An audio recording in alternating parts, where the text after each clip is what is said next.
say.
It's a bit crowded in the box right now, but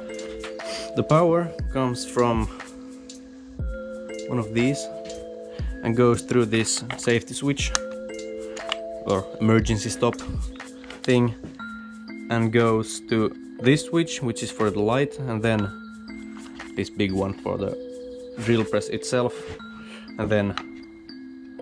the big switch has two leads going to the motor in the back, and then there's two grounds, one for the light and one for the motor itself.